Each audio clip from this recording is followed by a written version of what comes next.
So I've been doing real estate here in the Valley for like 20 years, right? And I've been blessed to work with a lot of amazing people. It's been a fun, amazing ride. And I learned a lot along the way.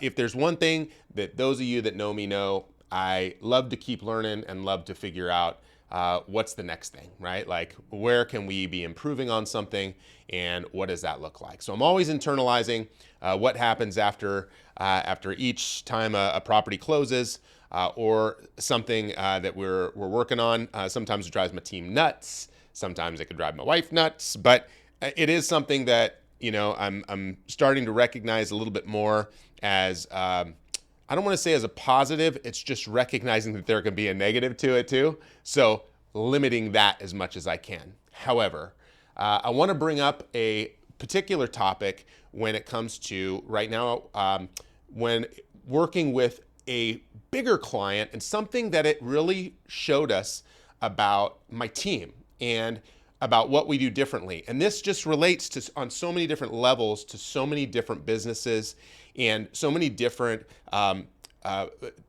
things that we could be paying attention to in life. And I wanted to bring them up.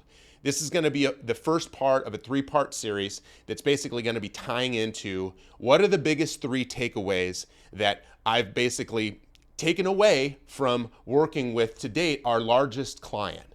So first, let me qualify what the largest client looks like. This is somebody who has amassed a humongous portfolio of properties in the past. And this isn't someone that's managed with us. The management experience wasn't with us, which is wild, right? This was more of a relationship that came through another relationship. And this individual has actually managed his own properties. He's got his own company that manages them. And they just needed a better resource for liquidating them and seeing first and foremost if management was still an option, and if not, what does getting rid of them look like, which is something we're good at, something we can help with. Now, in this case, the first takeaway was something that it stands out to me from the very beginning because, I went into this relationship really feeling like it was monster imposter syndrome, even though we've done so, again, not to toot our horn here, but there's still an element of what don't we know. And when meeting somebody who has, hundreds or thousands of doors, what does that look like? And what's the service that we're able to offer that this person hasn't seen already, right? And it's like, it's that immediate comparison. Well, shoot, we don't manage 10,000 units, or, we don't manage, or we don't sell hundreds and hundreds of doors a year. So it was one of those that from the very beginning, honestly was going to figure out, hey, how do we really bring value to the table here? And quickly we figured that out. The first and my biggest first takeaway with this situation was that we are in this mode of constant improvement, process improvement. What's going to make the experience better? Not just experience for the client, but experience for us. How are we going to get this flipping thing sold faster? How are we going to make the communication between all parties better? How are we going to make this more efficient so that we're spending less time and not worried so much about banging our head up against trying to figure out how are we going to figure this stuff out? Communication channels, opening them up and making them better. And also, like in this particular case, we implemented something that his team hadn't been using yet, which was just a clearer definition of who's responsible and when, right? And it was something that we put together, we massaged out, and at the end of the day, because of how much volume was going to be going through this situation, it really helped a lot. And with so many hands in it, I mean, just on our side, there were 3 hands looking at this thing regularly.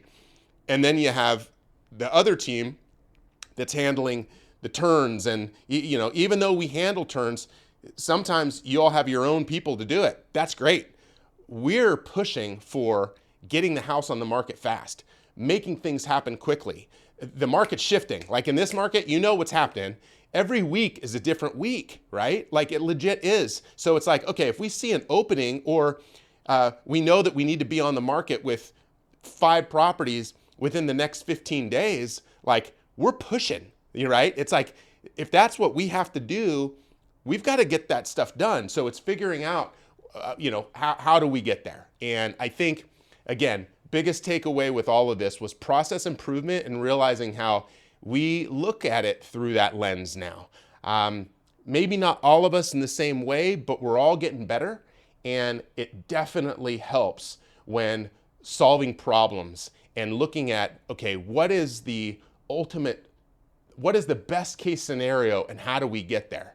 How do we remove ego from the scenario if it's something I created in the past and now I've got to look at it more objectively and see it through a different lens? How do I do that in a safe space with my team so that they realize like, oh, Ed, hey, your way sucks, right? Or maybe they won't say it like that, but you know what I mean? Like, this is one of those things where it's like, all right, how do I put that aside and go, yeah, you know what? We can do things better.